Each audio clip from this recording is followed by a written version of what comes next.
जय श्री कृष्ण भगवान की। गीता में श्री कृष्ण भगवान गुह्यम ज्ञान 9वें अध्याय में कह रहे हैं, अपि चेतसु दुराचारा भजते माम अनन्य भाग साधु व्यवसाय मंतव्य है सम्यक विशेषता से क्षिप्रम भवति धर्मात्मा शश्व शांति निगच्छति कौन्ते प्रतिनाहि न में भक्ता प्रणश्यति। इसका तात्पर्य यह है कि हे अर्जुन, यदि किसी ने कितने ही बड़े जघन्य अपराध क्यों न किए हों, यदि वो मेरी शरण में आ जाता है तो उसे साधु मानो। और हे कुंती पुत्र, घोषणा कर दो न मैं भक्ता प्रणश्यति, बोले मेरे भक्त का कभी नाश नहीं होता।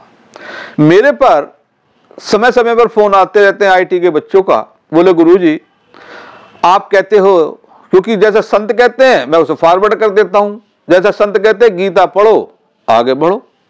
क्योंकि जब मनुष्य के अनेक जन्म जन्मांतर के पाप खत्म हो जाते हैं और उनके पूर्ण कर्म उदय होते हैं, तो जब हमारे पास धार्मिक ग्रंथ, धार्मिक हमें बातें अच्छी लगने लगती हैं और हम उसके प्रति आकर्षित हो जाते हैं। गीता में श्री कृष्ण भगवान कह रहे हैं, मैं आपसे को बता रहा हूं, वो कह रहे हैं कि यह इदम गुह्यम ज्ञानन मद भक्तेषु विधास्यति। मतलब पहले मैं आपको हिंदी में बता देता हूं। वो कहते हैं कि जो मेरे गीता के गुह्यम यानी कि रहस्य ज्ञान को मेरे भक्त को बताएगा, उससे प्रिय ना तो कभी हुआ है ना कभी होगा। मैं दो ही चीज में ज्यादा काम कर रहा हूं आजकल, एक तो एस्ट्रोलॉजी पर और गीता पर।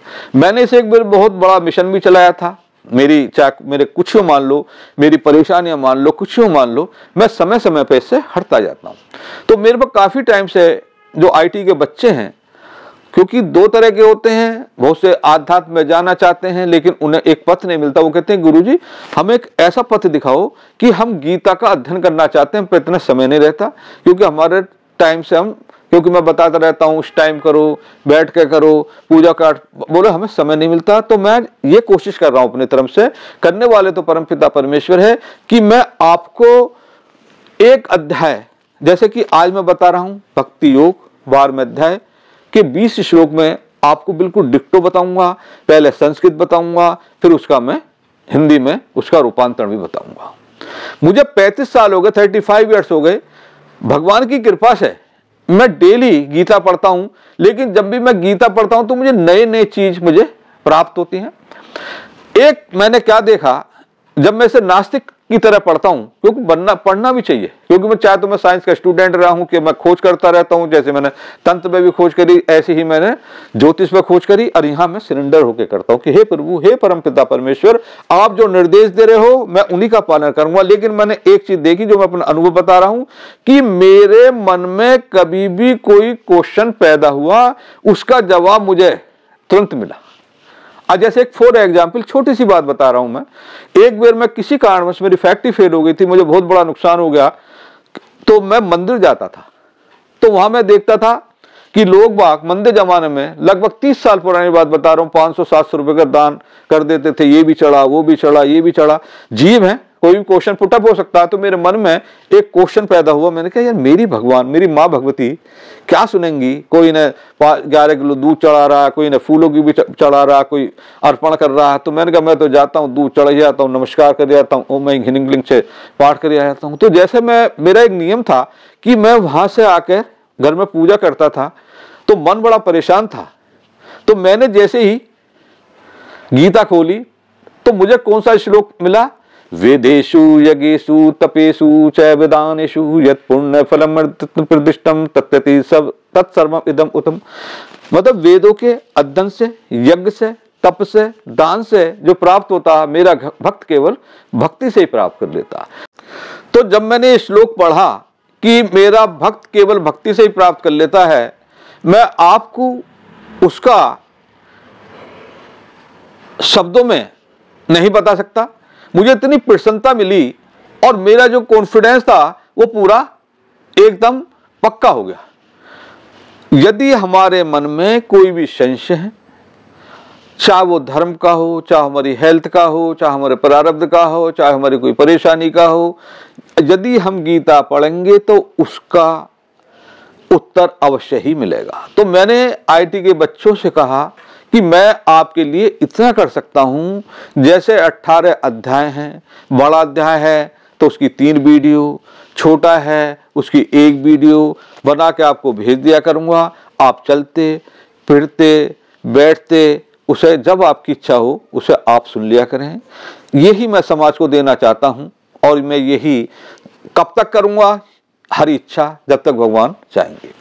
तो आज मैं आपको बता रहा हूं भक्ति योग, यानी कि 12वें अध्याय में आप यदि इसे सुनेंगे तो आपके मन में जितने क्वेश्चन होंगे, अनेक तरह के क्वेश्चन होंगे, जैसे कि हम मूर्ति पूजा करें या हम निराकार की पूजा करें तो श्री कृष्ण भगवान क्या कहना चाह रहे हैं। इसमें यह भी बता रहे हैं कि कौन कौन से भक्त मुझे प्रिय होते हैं, सब इसमें बता रहे हैं।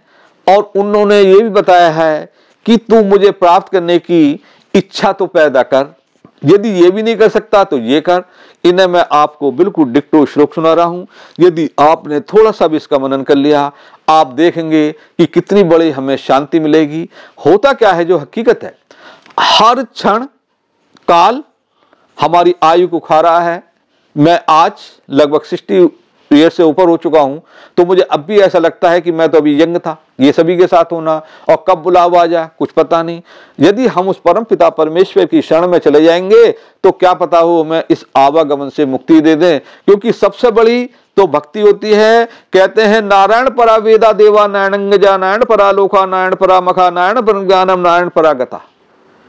यानी कि जितनी भी पूजा पाठ अर्चना यज्ञ तप दान वो सब नारायण की तरफ ले जाते हैं। जब हम कीर्तन करते हैं, भक्ति करते हैं, उसमें मग्न हो जाते हैं, तो ऐसा मानो कि हमारे पाप खत्म होने लगे हैं और पूर्ण कर्म उदय होने लगे हैं। तो मैं चलिए आपको बताता हूं क्या कहते हैं भक्ति योग के प्रथम श्लोक में श्री कृष्ण भगवान, बिल्कुल डिक्टो बताऊंगा, वो इसकी हिंदी बताऊंगा।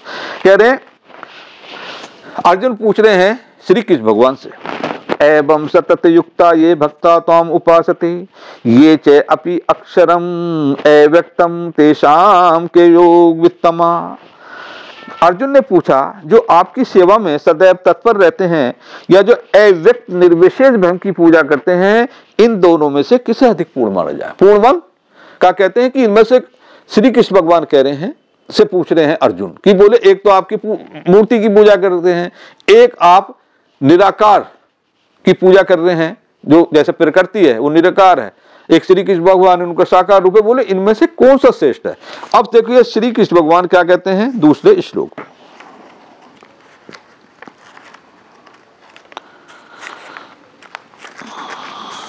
कह रहे भगवान उवाच मय्या विषय मना ये माम नित्य युक्ता उपासते श्रद्धा परिया उपेतते में युक्त मामता। श्री भगवान ने कहा, जो लोग अपने मन को मेरे साकार रूप में एकाग्र करते हैं और अत्यंत श्रद्धा पूर्वक मेरी पूजा करने में सदैव लगे रहते हैं, वे मेरे द्वारा परम सिद्ध माने जाते हैं। यानी कि उनके जो साकार रूप की जो पूजा है, जैसे हमने घर में लड्डू गोपाल जी रख रखे हैं, उन्हें भोग लगाते हैं, स्नान कराते हैं, शयन कराते हैं, उठाते हैं, तो ये ज्यादा श्रेष्ठ है श्री कृष्ण भगवान के अनुसार, जो कि इस पूरे ब्रह्मांड के स्वामी है। फिर क्या करें, ये तो तीसरे और चौथे श्लोक में, कुल श्लोक 20। भक्ति योग के तीसरे और चौथे श्लोक में श्री कृष्ण भगवान क्या कह रहे हैं, ये तो अक्षरम अनिर्देशम अव्यक्तम पर्यु उपासते सर्वत्रगम अचिंत्यम च कूटस्थम अचलम ध्रुवम सन्नियम्य इंद्रिय ग्रामम सर्वत्र संबुद्धः ते प्राप्नुवन्ति माम एव सर्वभूतिते रता। लेकिन जो लोग अपनी इंद्रियों को वश में करके तथा सबों के प्रति संभाव रखकर परम सत्य की निराकार कल्पना के अंतर्गत उस अव्यक्त की पूरी तरह से पूजा करते हैं, जो इंद्रियों की अनुभूति के परे है, सर्वव्यापी है, अकल्पनीय है, अपरिवर्तनीय है, अचल है तथा ध्रुव है, वे समस्त लोगों के कल्याण में संलग्न रहकर अनंत मुझे प्राप्त करते हैं। मैं इन जो श्लोक है इसके भावार्थ में मैं कुछ भी नहीं जोड़ता हूं, क्योंकि मैं आपको बताना चाहता हूं कि गीता में श्री कृष्ण भगवान क्या कह रहे हैं। मैं जितना समझा, जैसे कि मैं चंडीगढ़ में रहता हूं, यदि मुझे बम्बई जाना है तो एक यहाँ से आप दिल्ली जाइए, रास्ता पकड़ लीजिए, एक मैं पहले यहाँ से कैलकाटा जाऊं फिर बॉम्बे पकड़ूं, यानी कि एम तो एक है लेकिन रास्ते अलग अलग हैं। तो श्री कृष्ण भगवान कहते हैं जो कि मेरे साकार रूप में ध्यान लगाएगा वो ऐसे जातक विचलित नहीं होता, वो जल्दी मुझे प्राप्त कर लेता, लंबा रास्ता नहीं है। फिर क्या कहते हैं श्री कृष्ण भगवान 5वें श्लोक में, क्लेश अधिकतरा तेषाम अव्यक्त आसक्त चेतसाम अव्यक्ता ही गति दुखम देहे भवदी एवापते। अर्थात जिन लोगों के मन परमेश्वर के अव्यक्त निराकार स्वरूप के प्रति आसक्त हैं उनके लिए प्रकृति कर पाना अत्यंत कष्टप्रद है। देहधारियों के लिए उच्च क्षेत्र में प्रकृति कर पाना सदैव दुष्कर होता है। यानी कि कहने का मतलब है कि यदि हम साकार रूप को पर ध्यान लगाएंगे वो ज्यादा आसान है, निराकार में हमारी बुद्धि भ्रमित हो सकती है। अब फिर क्या कहते हैं श्री कृष्ण भगवान, कुल 20 श्लोक हैं, छठे और 7वें श्लोक में क्या कह रहे, ये तू सर्वाणी कर्माणि मयि सनस्य मत्परा अनन्य योगेन माम ध्यानयन्ता उपासते तेषाम अहम समुद्धरता मृत्यु संसार सागरात भवामि न चिरात पार मयि आवेशिष्टेषाम। अर्थात जो अपने सारे कार्य को मुझ में अर्पित करके तथा अविचल भाव से मेरी भक्ति करते हुए मेरी पूजा करते हैं, अपने चित्त को मुझ पर स्थिर करके निरंतर मेरा ध्यान करते हैं, उनके लिए हे पार्थ मैं जन्म मृत्यु के सागर से शीघ्र उद्धार करने वाला हूँ। यानी कि हमें केवल उनके विषय में ही चिंतन करना है, कैसा उनका रूप है, हमें चाह पैदा करनी है। अब क्या कहते हैं श्री कृष्ण भगवान, ध्यान से सुनना। 8वें श्लोक में कह रहे हैं, मयि मन आधत्स मयि बुद्धि निवेशि मयि अत अर्धवम न संशय। अर्थात मुझ भगवान में अपने चित्त को स्थिर करो, अपनी सारी बुद्धि मुझ में लगाओ, इस प्रकार तुम निसंदेह मुझ में सदैव वास करो। देखो प्रभु की कितनी बड़ी महिमा है। वो कह रहे हैं कि मेरे चित्त को मेरे पे लगा दे, अपनी बुद्धि लगा दे, तू मुझ पे कह रहे हैं सदैव मुझ पे वास करोगे।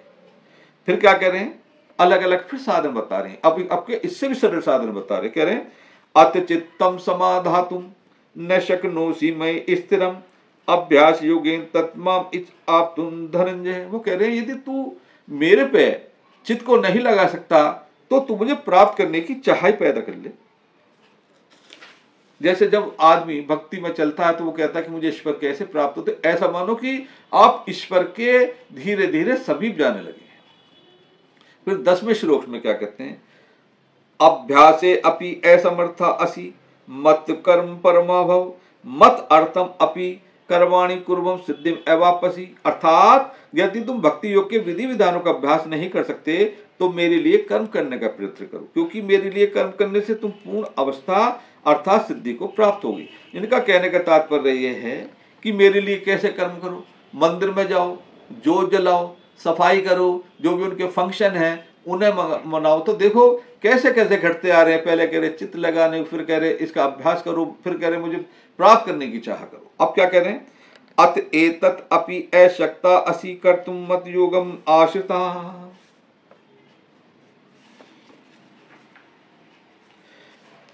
सर फलम त्यागम तते कुरु आत्मान। यदि तुम ऐसे भी नहीं कर सकते, तुम ये भी अभ्यास नहीं कर सकते, तो हम जो भी कर्म कर रहे हैं उसके फल को मेरे पर अर्पित कर दो। फिर आगे क्या कहते हैं, ध्यान से सुनने की बात है, श्रेहि ज्ञानम अभ्यासात् ज्ञानात् ध्यानम विशिष्यते ध्यानात् कर्म फल त्यागा शांति अनंतरम। यदि ये अभ्यास नहीं कर सकते तो ज्ञान के अनुशीलन में, ज्ञान के अनुशीलन जैसे उनके बारे में सुनो, वेद पढ़ो, शास्त्र पढ़ो, उपनिषद पढ़ो, उनकी लीला पढ़ो, उनके विषय में जानो।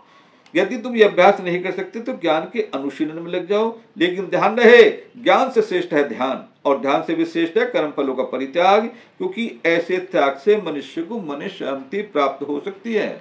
मतलब ज्ञान से श्रेष्ठ है ध्यान। जैसे हमने चीज का ज्ञान तो कर लिया, हमने वेद पढ़ लिए, शास्त्र पढ़ लिए, लेकिन उनका जो स्वरूप है उनका हम चिंतन नहीं कर रहे, तो कह रहे ज्ञान से श्रेष्ठ है ध्यान।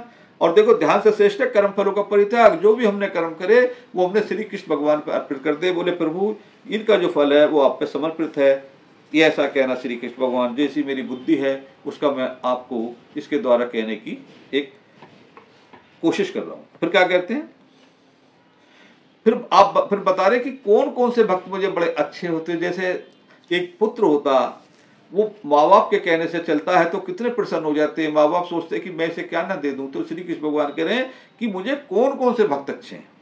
ऐद्वष्टा सर्वभूतानां मैत्वा करुणा एवच निर्ममा निरंकार है समय दुख सुख क्षमी संतुष्टा सततम योगी यत आत्मा दृढ़ निश्चय है मई अर्पित मन है बुद्धि ये मत भक्ता समय प्रिय। कह रहे हैं जो किसी से द्वेष नहीं करता, सभी जीवों का दयालु मित्र है, जो अपने आप को स्वामी नहीं मानता, मिथ्या अहंकार से मुक्त है, जो सुख दुख में संभाव रहता है, सहिष्णु है, सदैव असंतुष्ट रहता है, असंयमी है, तथा जो निश्चय के साथ मुझ में मन तथा बुद्धि को स्थिर करके भक्ति में लगा रहता है, ऐसा भक्त मुझे अत्यंत प्रिय। जैसे कहते हैं कि मन जो है मेरे पर अर्पित कर दे। मन कौन है? सारे इंद्रियों का स्वामी है। जब भी उसे कोई कार्य करना होता है, इंद्रिया मन से कहती है, वो कहते हैं तुम मन को मेरे पर अर्पित कर दे। वो कह रहे हैं कि ऐसा भक्त मुझे अत्यंत प्रिय है कि मन को लगा दो और अपनी बुद्धि को लगा दो। गीता पढ़ोगे, कहते हैं कि गीता पढ़ो आगे बढ़ो। मनुष्य के 4 पुरुषार्थ धर्म अर्थ का मोक्ष। हम यहाँ एक मेहमान के रूप में आए हैं, हमें यहाँ से तो जाना ही है। जब कभी ईश्वर हम पे कृपा कर दें तो जो मेन मकसद है मनुष्य का, मोक्ष प्राप्त करना, रोगों से मुक्ति होना, दरिद्रता को दूर भगाना, यदि आप गीता पढ़ेंगे आप निरोगी रहेंगे, धनवान हो जाएंगे, आत्मसंतुष्ट रहेंगे। ये जब ही संत कहते हैं, वो ही कहते हैं, उसे भी बार बार कहता हूं कि गीता पढ़ो आगे बढ़ो। फिर कहते हैं 15वें श्लोक में, यस्मात् न उदीजते लोका लोकात् न उदीचते जय ये हर्ष मर्ष भय उद्योगा मुक्ता ये से मैं प्रिया। जिससे किसी को कष्ट नहीं पहुंचता, जो अन्य किसी के द्वारा विषित नहीं किया जाता, जो सुख दुख में भय तथा चिंता में संभाव रहता है, वे मुझे अतिशय प्रिय। कैसा होना चाहिए भक्त कि सपोज कर लो हमें कोई परेशान करना चाहता है तो हम परेशान ना हो, और हमें भय तथा चिंता में संभाव रहे, तो कह रहे श्री कृष्ण भगवान ऐसा भक्त मुझे अत्यंत प्रिय। अब 16वें श्लोक में क्या कह रहे हैं, अनपेक्षा सुशी दक्ष उदासीन मत व्यथा सर आरम परित्यागी ये मद भक्ता सच में प्रिय। मेरा ऐसा भक्त जो सामान्य कार्य कला को आश्रित नहीं है, जो शुद्ध है, पटु है, चिंता रहित है, समस्त कष्टों से रहित है, वे किसी फल के लिए प्रतिष्ठित नहीं रहता, वे मुझे अतिशय प्रिय है। यानी कि हम पूजा पाठ कर रहे हैं, हमारी जो भक्ति है वो समर्पित है, हम किसी फल के नहीं है, हमें कोई कष्ट को आ रहा ऊपर से हम उसे महसूस ही नहीं कर रहे, क्योंकि जब हमारे फल की आसक्ति नहीं होगी तो हम कभी भी पूजा पाठ से विमुख नहीं होंगे। लेकिन इनका फल इतना श्रेष्ठ होता है, जो मनुष्य का एम उद्देश्य होता है वो अवश्य ही प्राप्त हो जाता है। जब हम श्री कृष्ण भगवान की भक्ति में चले जाते हैं तो सारे देवी देवता, हमारे पितृ, हमारे जो भी शक्तियां हैं वो हमारे भले में लग जाती है। ये न, अब क्या कहते हैं 7वें श्लोक में, ये न हृष्यति न दोष्टि न शोचती न कांक्षति शुभ अशुभ परित्यागी भक्तिमान ये सच में प्रिया। जो कभी न हर्षित होता, न शोक करता है, न पछताता है, न इच्छा करता है, तथा जो शुभ अशुभ दोनों प्रकार की वस्तु में का परित्याग कर देता है, ऐसा भक्त मुझे प्रिय। अब एक छोटा सा उदाहरण बता रहा हूँ। सपोज कर लो हमारे जीवन में कोई अप्रिय घटना होगी, पता लगा हम उस घटना कोई चिंता करने लगे तो हमें तो दुख तो स्वतः ही प्राप्त हो जाएगा। तो श्री कृष्ण भगवान कहते हैं कि हमें ऐसा भक्त मुझे अच्छा नहीं लगता, हमें हमेशा प्रसन्न रहना है, अपनी मन और बुद्धि को भगवान पर समर्पित करना है। गीता में 22वें गुह्यम ज्ञान 22वें श्लोक में कहते हैं, अनन्य चिंतयन्ता माम ये जना परे उपासते तेषां नित्य विक्तानाम योग क्षेममामि। हर जीव को, हर प्राणी को भय लगा रहता है कि मेरी जीविका कैसे चलेगी, मेरा लालन पोषण कैसा होगा, मुझे मेरी रोटी कहाँ से आएगी, मुझे धन कहाँ से आएगा। तो श्री कृष्ण भगवान कहते हैं कि जो 24 घंटे मेरा ध्यान रखता है, उसकी जो आवश्यकता है उन्हें मैं पूरी करता हूँ, और जो उनके मेरे पास है मैं उनकी रक्षा करता हूँ। आपने व्यवहार में भी देखा होगा, जो बड़े बड़े संत हैं उन्हें किस चीज की कमी रहती है, उनका पालन पोषण कौन करता है, उनका करता है श्री कृष्ण भगवान। अब क्या कह रहे हैं 18वें और 19वें श्लोक में, समय शत्रु च मित्रे च तथा मान अपमानयो शीत उष्ण सुख दुखेषु समय संविवर्जिता तुल्य निंदा स्तुति मौन संतुष्टा येन किंचित अनिकेता स्थिरमति भक्तिमान ये सहज में प्रिया। तात्पर्य यह है कि जो मित्रों तथा शत्रुओं के लिए समान है, जो मान तथा अपमान, शीत तथा गर्मी, सुख तथा दुख, यश तथा अपयश में संभाव रहता है, जो दूसरी संगति से सदैव मुक्त रहता है, जो सदैव मौन, किसी भी वस्तु से संतुष्ट रहता है, जो किसी प्रकार के घर बार की परवाह नहीं करता, जो ज्ञान में दृढ़ है, भक्ति में संलग्न है, ऐसा पुरुष मुझे अत्यंत प्रिय है। आपने देखा होगा अपने जीवन में, जैसे फॉर एग्जाम्पल बताऊं, 3 काल होते हैं, प्रेजेंट, पास्ट, फ्यूचर। इसी तरीके से 3 गुण होते हैं, सत्वगुण, तमोगुण, रजोगुण। जब हमारी इच्छा अनंत हो जाती हैं, हमें उतना ही हमें दुख प्राप्त होता। तो श्री कृष्ण भगवान कहते हैं, जो कि मैंने आपको डिक्टो बताया, कि मनुष्य को सेटिस्फाई रहना चाहिए। सेटिस्फाई हम कब रहेंगे? जब हम प्रभु की शरण में चले जाएंगे।